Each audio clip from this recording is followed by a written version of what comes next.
In 1975, Japanese mountaineer Junko Tabei became the first woman in the world to climb to the summit of Mount Everest. Over the past 50 years, approximately 900 women have followed in her footsteps, defying cultural and physical barriers to reach the top of the world.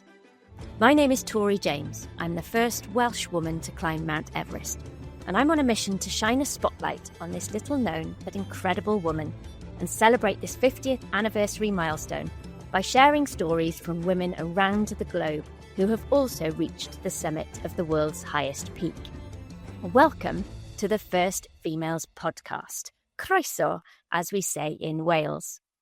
Today, I'm joined by Lucia Janičová, who on the 12th of May 2024 became the first Slovakian woman to climb to the summit of Mount Everest, aged 38. Lucia is a mountaineer, a scientist, and a mother. She is passionate about exploration and equality, and she supports some brilliant charities to raise awareness of gender equality. Lucia, thank you so much for agreeing to join me on the First Females podcast, especially as this is your first podcast in English. Hi, Tori. Thank you so much for inviting me. I'm very excited and I hope my English will be understandable. You will be brilliant. And it's just wonderful to have been introduced to you because it's just last year that you stood on the summit of Mount Everest in 2024. Congratulations, firstly, because I think I can say that with your summit being so recent, relatively recent. Yes, thank you. Yeah, I am still processing everything. So yeah, thank you. I'm sure. And I mean, that was what I wanted to ask you first of all. What have the last 12 months been like for you since you came down from the summit? So yeah, what an incredible journey. You know, I think I got really ready to climb Everest. I think I was ready, but I don't think I got ready for what was coming after. Just so much. I had no idea what was coming. You know, there was so much interest from people, from media to understand how, what's the story, you know, who am I, you know. So media is not a world that I was used to. So it was just something new for me to navigate. But the whole year was really a lot about sinking in the experience. I was really, even to this date, I still have some flashbacks when I remember certain parts and I just still puzzle it together especially from the summit push. But yeah, a lot was also about catching up with family. I really owed them more time. So catching up with family and friends. And it was really intense year. To be fair, I also had an accident. So I went, you know, I spent quite some time processing things in bed, recovering at the same time. So challenging here, but incredible. And that accident was since Everest, or? Gosh, no, luckily, you know, when paramedics came to scoop me up, I was crying how lucky I was because I knew if this happened on Everest, I would be dead, you know. I torn 4 ligaments in my knee, my first bouldering session. So it's a bit like, you know, you're risk aware. So you pay attention to every little detail and then you can walk on the pavement and break your leg. So something like that happened to me. Oh no, but are you fully recovered from that now? Not fully, no. It will take a little longer, but I'm fine. Getting there, doing a lot of physio. I had my surgery done and yeah, it's just getting stronger. And I say it will be stronger at the end of it, at the end of the journey. So it's just part of the journey. For sure. And I'm sure, you know, with the dedication that you've shown to other things, you can get yourself back on track as quickly as possible. So can you take us back to how you got into mountaineering in the first place? Was it something you did as a child? What was it that got you into the high mountains of the world? You know, I was doing counseling at some point in my life. And part of my counseling sessions was that I needed to find a way to relax my mind, to just not think about the work or family or anything, just to empty my head. And one day there was this friend of mine, and he asked if I want to go climbing. And I said, yeah, sure. What's climbing? So that's how I ended up on cliffs doing trad climbing. He just, showed me how to belay. And that day was the day when I realized this is how I can empty my, headspace. It's just really got me. And then I saw a picture of Anahigach, and then I started. Anahigach is like a UK ridge. It's in Glencoe. It's fantastic ridge. But I saw it on a picture, and I was like, ooh, I want to climb that. Who can? But I had no idea how. So I was just looking for people. How can I do this? Who can help me who can guide me there? What clothes do I even need? So it all started in Scotland very much. And then I was just picking up experience as the time was passing. And then I was also realizing that it was always the boys I had to wait for, and it started annoying me. So I started realizing that if I want to go out without having to wait for someone to take me, then I have to take the lead in my hands. And that's how I started learning more about conditions, just even snowflakes, the snow formations, and just understanding just the terrain more, the weather, etc., etc. And yeah, I had some extreme maybe experiences where I picked up perhaps experience which would some people would stop there because it was too dangerous. Like I got frost nips, really frost nips that lasted about 4 to 6 months to heal. So that was the day when I was questioning, hey, what are you doing in these mountains? This is really dangerous. Do you really want to be here? And but instead I went, why did it happen? And what could I have done better? And this is how. Really, it was just a long journey. But clearly it's a long way to go from some Scottish winter mountaineering to Everest. Can you tell us how that came about? Yeah. So I went to a mountain festival. Actually, it was Kendal. And I met there a girl. She was, her name's Freshta Ibrahimi.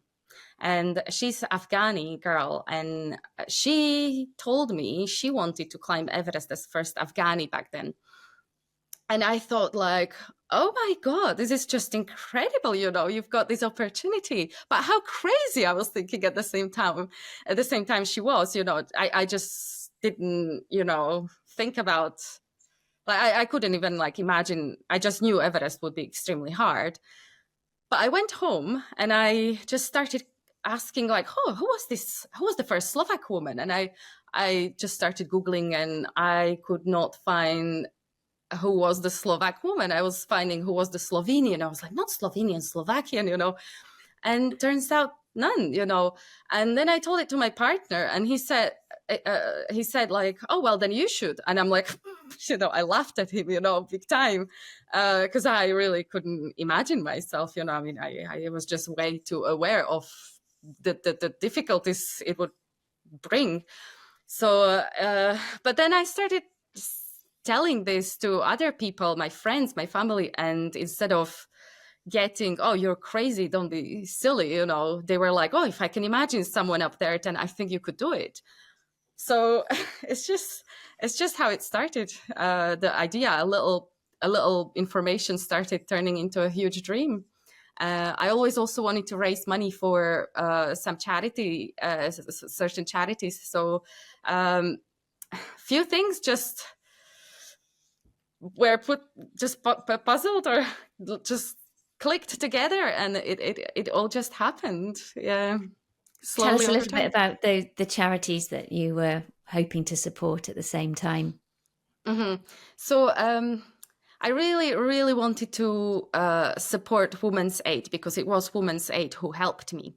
I ended up supporting a slightly different charity in Slovakia who support single parents. This is the most disadvantaged group socially in Slovakia. So I thought a lot of single parents will have their stories, and a lot of single parents end up being women for reasons So I decided to raise money for this charity, and I cared particularly about money being spent towards education, because I think something that really helped me in my life was education. I think education is the key, and I really wanted to make that happen for at least, I said always, at least one more woman. If I can change one more woman's life for better, then my goal or my dream will be successful.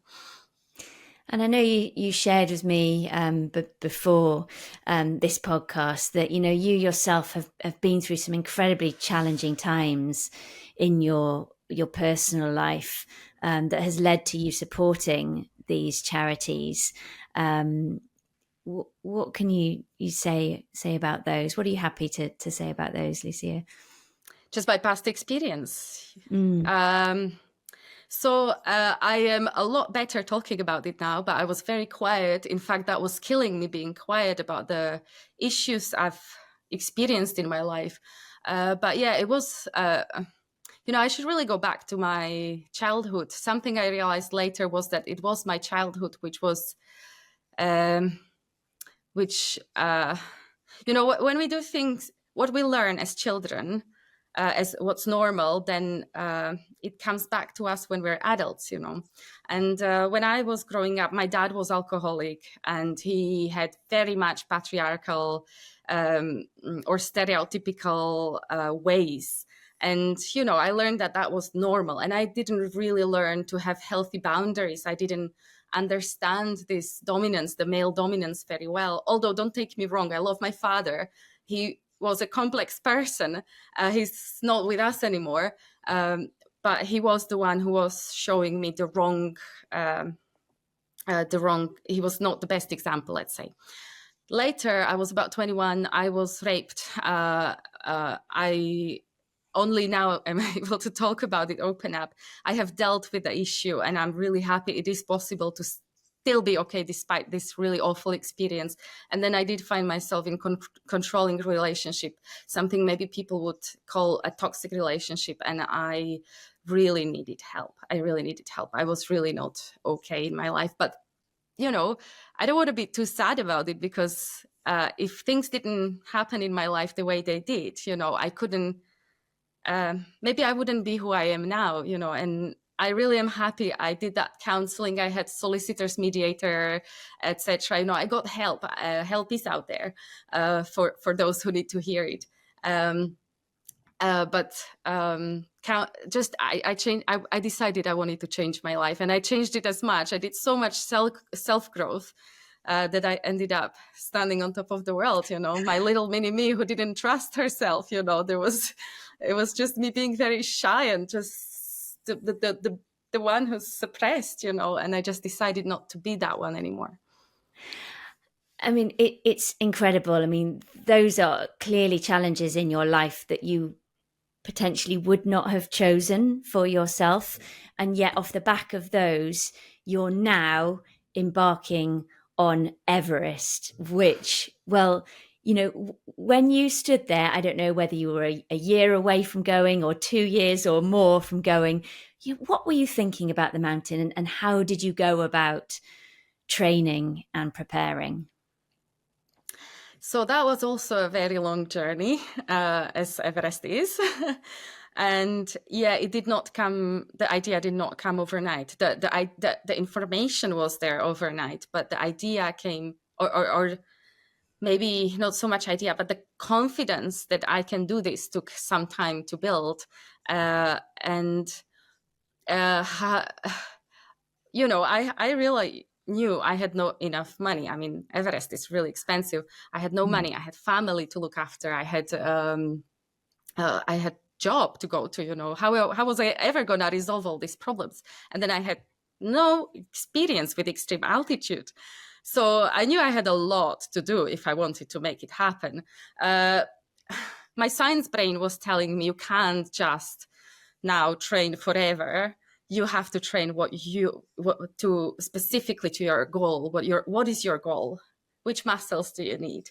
How does altitude affect the body? So I started studying a lot of tiny little details that perhaps many don't even think about, So instead of just going and training every day for, I don't know, 6 hours a day. No, I couldn't afford that.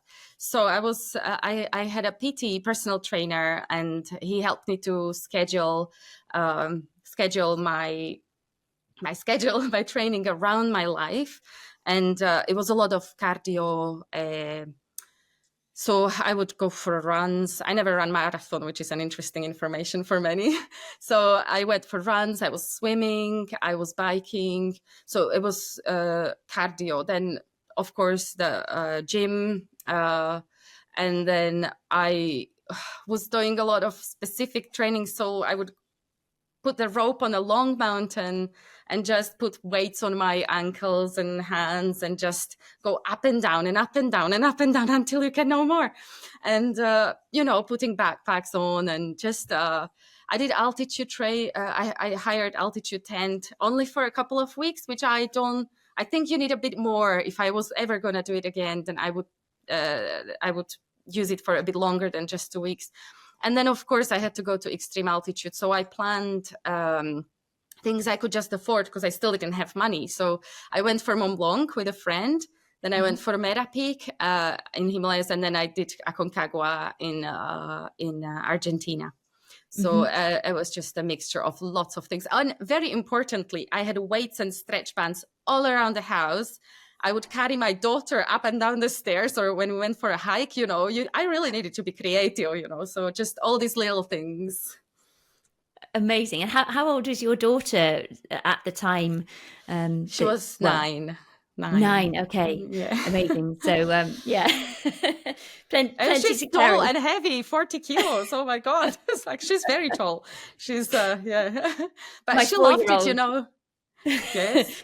Yeah, my 4-year-old weighs enough, so... Adelka was really heavy, I think it actually was good because I carried her.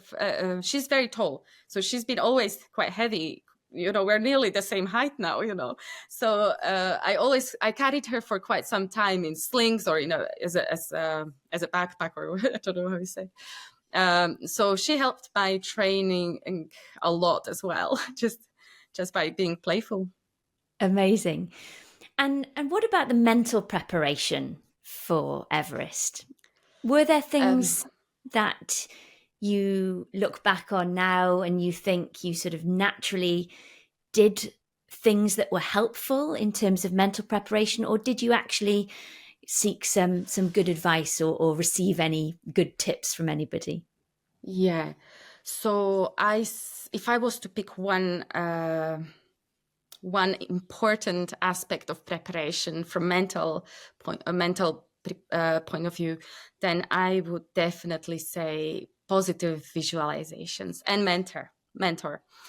So positive visualizations is a concept I was already familiar with, and I spent so much time just imagining these really difficult places, how I fear them, accepting that fear and just passing it behind, like Khumbu was something I was really scared of, to be fair.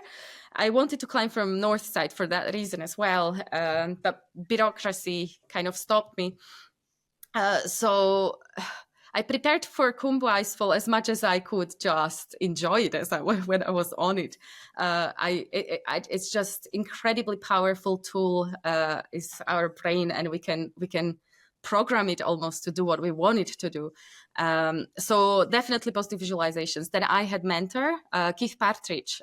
Keith Partridge is a filmmaker, adventurous filmmaker, and I climbed with him in the winter, and he climbed Everest himself. So he was an incredibly valuable person, and a mentor who helped me to prepare for the toughest moments, such as, you have to imagine what happens if Sherpa disappears, what do you do? He was definitely not putting pink gloves?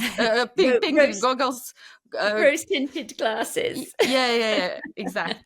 So, he was really, something he really also was super helpful with was your mother. You have a child. You have to be okay with how she's doing. And he told me a lot of things, how to prepare her so that when she calls me, she's fine, you know. And to be fair, it worked so well that when I managed finally to catch that, satellite to phone her, then she was like, yeah, I'm fine. I'm playing with sticks, you know. Whereas Oh. other children would tell their parents like, oh, you're gonna die, come back home, crying it out, you know, and then mentally you're not fine, you're not well. So Adelka, it was extremely important to me to know that she was fine. So that was also very important from my point, from me as a mother, you know, that she's well. And we have to say thank you to Keith for introducing us, don't we? So thank you, Keith. Yes. We Thank you, hope you're Keith. listening. Lucia, how would you describe your attitude to risk in the outdoors? Yeah, that's a really good question. I think it's, some people see me as I like to take risks, whereas I am health and safety committee. And as health and safety committee, I can say that, you know, we still carry on doing certain risky procedures, but we mitigate those risks. And I think if you realize that that's how it works in life, then, you know, some people see it as risky, some people see it as risky, but you can prepare for those risks. So I just think risks are there to be managed, and this is how I see it. But yeah, I do like a bit of adrenaline too. But I don't think I'm reckless. I just calculate, you know, you kind of think the pros and cons of taking on certain risks. And then it just equates to something. And this is exactly what I've done with my Everest climb as well. I went through every little detail of what could possibly go wrong and what can I do to make it better? How can I prepare for those difficult moments or situations? What's been your biggest learning experience in terms of having a near miss or coming close to something quite dangerous occurring? Never. I never. No. Well, actually, so you were asking if I came any close to some. So yeah, okay, I should talk about maybe Ben Nevis. When we got those frost nips, we ended up being stuck in a snowstorm, and it took us about 18 hours to self-rescue. And so, yeah, I think that's the day when it was on the verge of how we're going to get out of this alive. But then that, again, didn't stop me. It just made me more aware and more experienced, and I just took it as an opportunity to learn from my mistake. I would call it, no, I don't want to call it mistake, but it was just a situation which pushed me way beyond my comfort zone. And frost nip, for anybody that doesn't know, is the start of frost bite. But as you explained earlier, it can leave your fingers or your toes or whichever part of your body damaged Numb. for quite a period of time. Very, and numb. Yeah, and imagine you're working in a lab. I felt nothing, you know. I felt nothing for months in my fingers. Yeah, it was definitely a wake-up call. And just tell me, all the time that you're training for Everest, you're working as a scientist. Just briefly, tell me what you were doing and what your research is. So I work in immunology field. I have immunology and toxicology background, and so this is preclinical studies I work on, and we develop assays and we choose the best drug candidates to go to clinical trials, essentially. What I really particularly love doing is taking samples directly from patients and understanding whether the drugs would or wouldn't work for that particular patient. So it's kind of personalized in a way. It's a personalized way to examine people's samples, let's say. Amazing. But yeah, And so, cancer is the field. Yeah, immuno-oncology, actually. Such incredible work. I'm just in awe of anyone who works in that field, really. So, as well as getting fit, mentally preparing for the challenge ahead, what I have to ask you about is, I'm sure you read some of the history books about Everest before you went to the mountain. But did you know anything about Junko Tabei before you went and climbed Everest? Yeah. So, I spent quite some time figuring out whether and how many females have done Everest. So I really needed to see some examples from the past. It wasn't so much the men I was looking for, to inspire me. It was the females. So I did come across Junko Tabei being the first female ever. And I was thinking, oh my God, if she did it so long ago, and I could also mention Kristin Harila here. She was another female who's done 8,000ers. She's got speed records for climbing 8,000ers. So I was thinking, like, if Junko did it so long ago, and this other lady, did so many of them, can I just prepare for one? So I did hear about her, and I was definitely inspired that she's done it almost 50 years ago. What I did not know in-depth stories about her, which is something I'm catching up on, and I am excited to learn about her journeys even more, and especially because it means so much to me to understand this gender equality, and she's done something so pioneering in the past that yeah. And thank you for working on a project with Junko Tabei. It's very, very exciting for me as well. Oh, well, it's.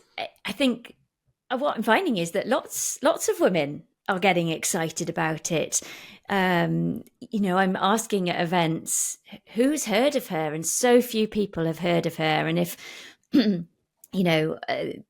between you and other Everest summiteers, but anyone who's interested in the history of women in mountaineering, if we can share these stories, I think there will be so many more role models for women to look up to and aspire to, to other great things. So Everest then, who did you climb with, Lucia? Were you part of a team? How did you? Yeah, I left the country alone, and I just joined. Well, I climbed with Seven Summit Treks, so it's a expedition team, Nepalese, and just I climbed with Rinjin Bote. He's not Sherpa ethnic, so he was from Nepal as well, and yeah, Seven Summit Treks, and I love them. I can't wait to climb with them again. So you hadn't met the people that you were climbing with before you got to Nepal? Yeah, it was the scary part, because I know how extremely important it is to have that climbing partner that you go on well with, not to imagine that you have to go to the top of the world with someone who you have no idea who he is or what's in him. The comfort I had was that Rinjin has been up Everest 7 times with 7 men. I was the first woman for him as well. It went well. He said, "Woman strong, good climbing." So it was something quite. What would I say? It was just a bit.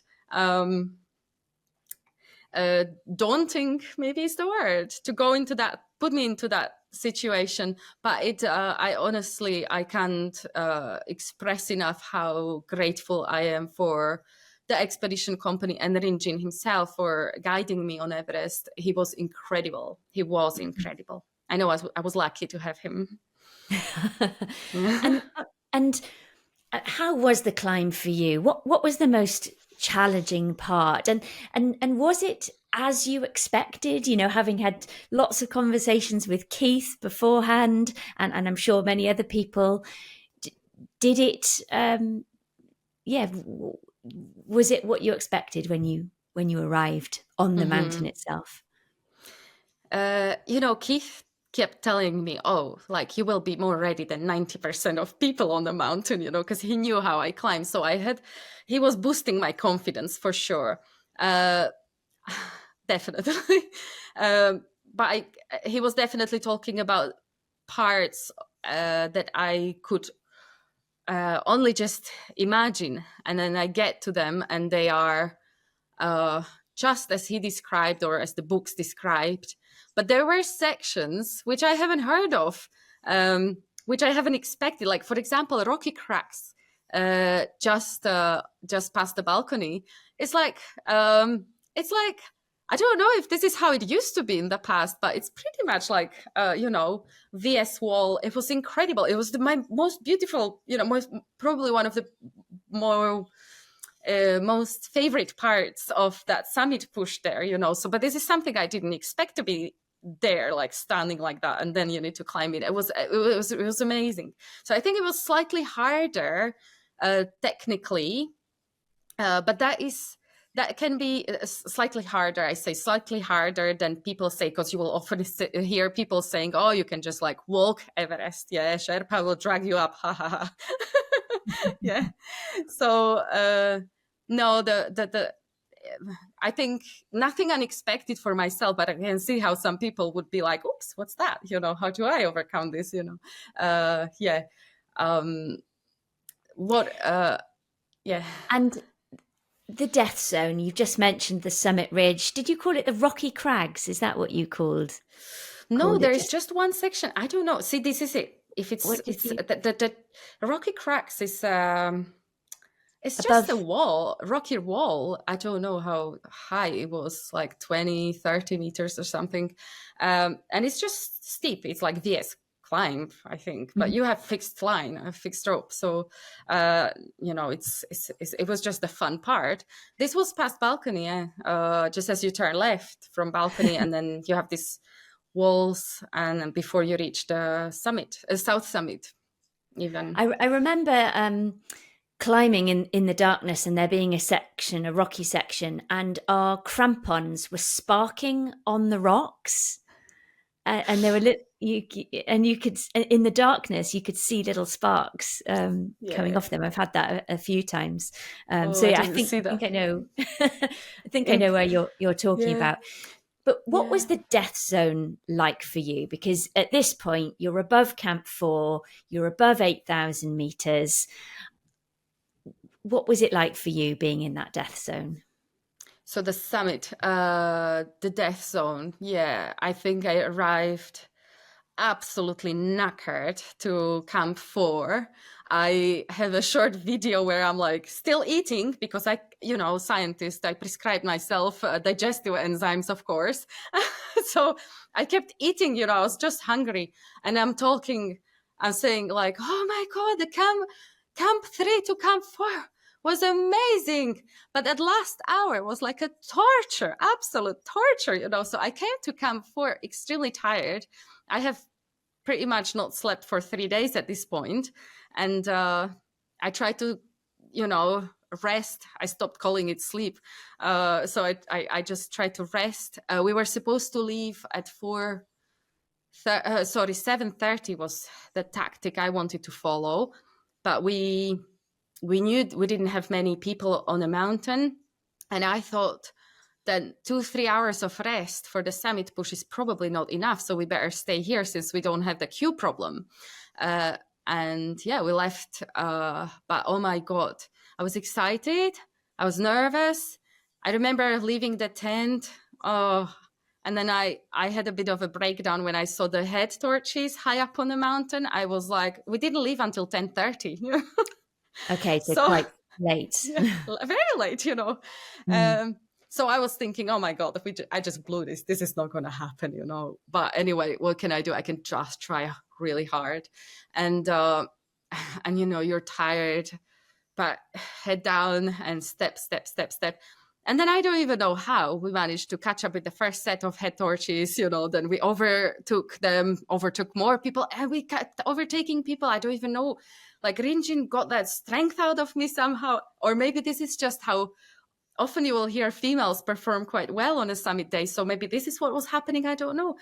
And I just fired up the mountain. It's like, I mean, I say it like that with ease. It wasn't easy. It was not easy. But yeah, there you are on a balcony suddenly. And then, I can continue all the way to the top if you want me to. Yes, please. And what you said there, you hear a lot of people talking about, because you were using oxygen. Yes. Yeah. And how the effect of oxygen on women with typically slightly smaller lung capacities has a greater effect. So you saying that you were overtaking people doesn't surprise me, and I can identify with that, because summit day for me was my best day of every day on the mountain. Yeah. So I would just want to mention here that some people could interpret that as, oh, well, you just put a lot of oxygen flow on, but I have used as little as I possibly could on every section. There was no, I was sleeping on 0.5 in Camp 3. There's even I even have recently watched a little footage, which was quite great to see. Like, oh no, I say for summit, and so I kept my oxygen on as low as possible, just to clear that one out, because I think it's very dangerous to climb with too much oxygen. But yes, I agree. I think there is something to do with physical we are physically smaller, but we also have different metabolism, fat metabolism, and maybe if you look at the female cycle, if you're lucky to be climbing on your ovulation, you will have a lot of estrogen there. So that is anti-inflammatory, and that is can ease the oxidative stress in the body as well. So there's few things. I think so much more research can be done that we can do to understand how females adapt to high altitudes, for sure. And I actually am starting to look into that. There are research groups who I really look forward to hopefully join soon. Oh, incredible. I'd absolutely love to hear about any of that research that you're involved with, and if I can hook you up with anybody. Yeah. I will do. Yeah. Oh, that would be amazing. Yeah, because I mean, there are just so many different experiences when you start talking to women on the mountains about menstruation and how it can, help you or hinder you, depending on a menstruation. Oh my God! If you were to ask me what was the hardest part, I would say my period. Yeah, it was just so tough. I don't know if I've got time to mention that. Yeah, please. Should I open up? This was back in Camp 1 on my acclimatization and I remember just physically, I felt extremely tired. I felt so down physically, in so much pain. All I did after arriving to Camp 1 was, you can't go straight to lie down. So I hanged out for half an hour and then lied in a tent, and for hours to come I was just having this mental breakdown. So it wasn't just physical pain, it was this that wasn't suddenly working. My head was just so confusing me. It was just telling me how weak I am, but luckily I was prepared, that I knew that the negative automatic thoughts will be coming. So I spent 8 hours or something in a tent just fighting this, oh, you can't do this, you're in Camp 1, this is going to be extremely hard, how can you feel like this here? And then the logic part of the brain was like, oh, but these are just negative thoughts. You will feel better. This might be just period as well. Stop it. Oh, but the Camp 1, can you imagine? Camp 2, 3, 4, and summit. I just kept going on forever. So it was just my confidence went down the hill. But I kept going on. I didn't give up. I could see I knew it will, take a couple of days of this hardship, and I had lovely people around me. Rinjin when he saw my what state I was in, it was the first time I asked him, like, could you please bring me coffee, to my tent? And I got coffee and porridge in my tent as well. So he looked up. He was lovely. But this was extremely hard. Yeah, having that menstruation, and a lot. We could understand this a lot better if we studied more, I think. It sounds like you did brilliantly to overcome that self-doubt and get yourself back out of that situation. Yeah. So tell me about your summit experience, Lucia, now. What was it like for you? It's different for everybody, but 2024, what was it like? So there is, of course, all these sections. Maybe how I should start is how I didn't want to imagine that what I saw was the summit, because when I was on South Summit, I remember I realized, South Summit, we're nearly there, No, I realized, you have to climb down, although it wasn't a huge climb down, it was still climb down. And then when I looked up, I could, very just see, what's the word? Just foggy kind of mountain. And it looked like 3 more Everests to climb, So I thought it just was so dramatic in my head. So from that moment onward, I said to myself, nothing that you see, you will think that could be the top. You just step. You have to just focus, hyper alert, and just don't think that's the summit. So when I actually was looking at the summit, I still told myself, don't tell yourself this is summit. This might not be the summit, that there might be another mountain, to climb. And then Sherpa, Rinjin, my guide, he just shouts from behind me, summit! So that was actually when I believed that what I'm looking at is summit. And I remember I paused and I just took the breaths in and just realized I am standing on top of the world. There were no people. There were like 4 other people around. So I had just that peaceful moment up there. It was really windy. It was really, what's the word? Like, it was gray and just respectful. And I say quiet, but the quiet of the mountain, not so much the quiet of the wind. The wind was noisy. But the place felt sacred, and it felt like there was this goddess up there, and and I had this like flood of emotions, endorphins, I don't know, euphoria. I was just extremely excited. Yet I could just let that happen. I could, again, turn the logic brain on and say, hey, these are beautiful feelings. And you could just like lie down here, but you can't, And then I heard this almost voice of the goddess telling me you could, but now you go down. She was quite strict in a way. So I was like, okay, pictures, we have nothing to do here. That place is not for you to stay up there. So I really felt, I got this. We've got to get down. So we didn't spend much time on the top, but I vividly remember standing there and just feeling that feeling of top of the world. It was incredible. Yeah. I can just, for those people who are listening only to this, the smile on Lucia's face right now is just enormous. Wow. So you just spent not very long at all on the summit. No. Well, the weather, we had so we left for the good weather, but it did change as it does on Everest, quite unpredictably. And we had, there was no queues, but no views as well, I say. So you just, I just was happy, reaching the top and then just respecting that place and just left maybe 10 minutes later after driving. It really did not take long. And what time was that? 7:25 in the morning. Okay, yeah. So you had limited views from the summit. Oh yeah, yeah. I basically didn't get to see.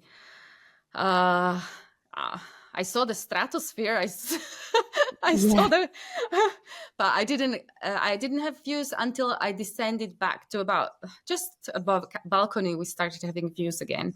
Okay. Yeah. Oh, But I wow. wouldn't.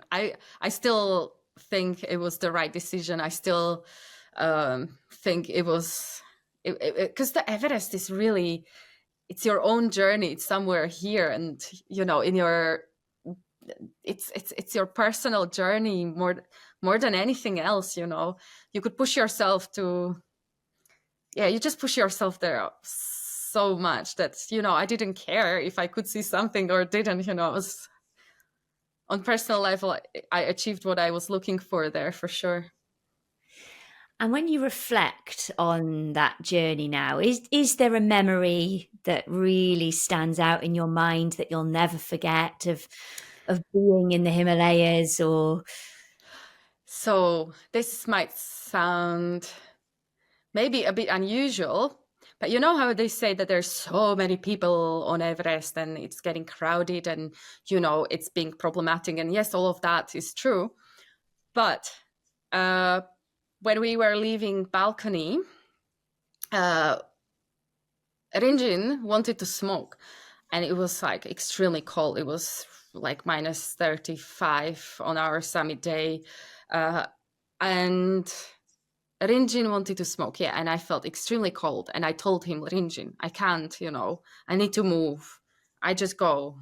And he said, yeah, make sure clipped in, all good. And I am there on my own, stumping up the Everest slopes, digging, because by then we pretty much overtook everyone, and there were maybe a couple of other people ahead of us somewhere far, who left much earlier. But anyway, when I was there on my own, I had to take the rope that was buried under the snow. I had to dig it out, do my own steps. This was just, and I just felt so empowered. I was so proud of myself. I was just this is me, mini me, I used to be shy and little, now I'm standing here on my own, being mom, being female, feeling so strong, how, and just that feeling that I was able to just be there on my own in that way. That was just so special. Amazing. So I think that stands out, that just the empowerment moment stands out. And what do you want other women to know, from your experiences in your life on Everest? What is it that you want them to know? I could spend here an hour answering this question because there's so much. But, if I just simplify it, and I as much as I climb with and for women, I also understand that there are men out there who support the gender equality movement. And I find that very important part of the awareness or equality. And I think if I was to say a message, it's if there's anything from the past that holds you back or adds a weight to you, then don't you worry, there are ways, you can leave that baggage behind you. You can change your life. You can do things a lot better in your life. You can change yourself. You can rewire your brain, and you can rewire it as much as you want. You just need to want it. You have to believe in yourself. You have to learn to believe in yourself in the first place, but never give up, and don't ever look how far you have to go. You just look how far you've come already. Oh, I love that. And what about the mountains? I mean, what have the mountains taught you? Oh my goodness, so much. I had no idea. I had so much resilience and power in me, but patience at the same time, and just self-love. There's something you don't get in normal busy life, is that or you can find it, but in mountains I find it easier to find, and it's that self-love. And I think that's so important, so I don't know, strength, patience, courage, so much. Mountains can take, but they give so much. They give so much. The resilience, I think, is the one. And I know that you have been documenting your experiences on Everest and I think possibly other mountains in the world. What can you tell us about that? So I have been trained how to catch myself in emotional moments, maybe, or what to capture, what's interesting, and just how to film. So I have Paul Diffley, who follows my story from Hot X Productions, and they are working extremely hard, putting all the terabytes of footage I got. And I am incredibly excited. I think it will be a very different way to not only look at Everest, but also just a story of one of people who climb Everest. And the story will be quite female, as you can imagine. But I'm incredibly excited. I really hope it will be finished by the end of summer. Amazing. Well, and this is going to be called A Mother Speak. A Mother Speak is going to be the name of the film. And I invite anyone to watch it whenever they can. Well, I will absolutely be looking out for that, and will obviously be sharing it with my followers. It sounds incredible. Very, very excited to see that. And is there anything else coming up, Lucia, that you're excited about apart from this film? What's next for you? Next, I really, really would like to link. I'll just do keywords. So immunology, physiology, high altitude, and sustainability. These are just keywords that I'm trying to blend together. And I don't want to say for sure where I'm going to be next year, but it's also very possible I'll be back on Everest again. But I don't want to say that just yet because I just said it, right? I don't want to say it, but I just said it. Yeah, I hope if there is the opportunity is opening up just now. So let's see where the winds take me, and I certainly will be somewhere in the mountains. If not on Everest, I'll be somewhere in the mountains. Amazing. And where can people follow you if they want to hear more about your work and your adventures? Social media. I've got Instagram. It's lucia.janikova. And yeah, just or Facebook or just Instagram. You know, I'm not the best Instagrammer. I'm not the best social media person, but I try my best. And if you would like to learn more about my story or where I'm coming from, what's in my mind, I do share that there. There is amazing. That space. Well, we will make sure that those are in the show notes from this podcast. Thank you so much for sharing your story with me today. You've been so open about all of your experiences. Thank you for sharing those. You're just this inner strength and resilience shines through. I can't wait to see your film. And I just wish you so many more adventures of the mountainous kind or otherwise. And hopefully our paths will cross one day on a mountain somewhere in the world. I'll be very excited if that happens. And thank you so much for inviting me. It was my pleasure to share the story. I think my English wasn't that bad after all. You it's just always the first. You are fantastic, Lucia. So for now, all I need to say is thank you to our listeners for listening into this episode of the First Females podcast. I sincerely hope you're feeling inspired to step outside of your comfort zone, embrace the outdoors, and experience the magic of the mountains. If so, then why not celebrate this 50th anniversary milestone by organising an adventure of your own? Get a group together, go for a walk, climb a hill, and remember to share the story of Junko Tabé. I would absolutely love to hear about what you get up to, so please do connect with me on my socials, #myjuncojourney. And to finish, I would like to say a huge thank you, as ever, to Hugh, James, and to Beth and Lee for all their help, expertise, and support in bringing this podcast to you. Until next time, let's honour the courage and determination of Junco and the women who have climbed before us. Dream big and climb high. Hwyl fawr, goodbye.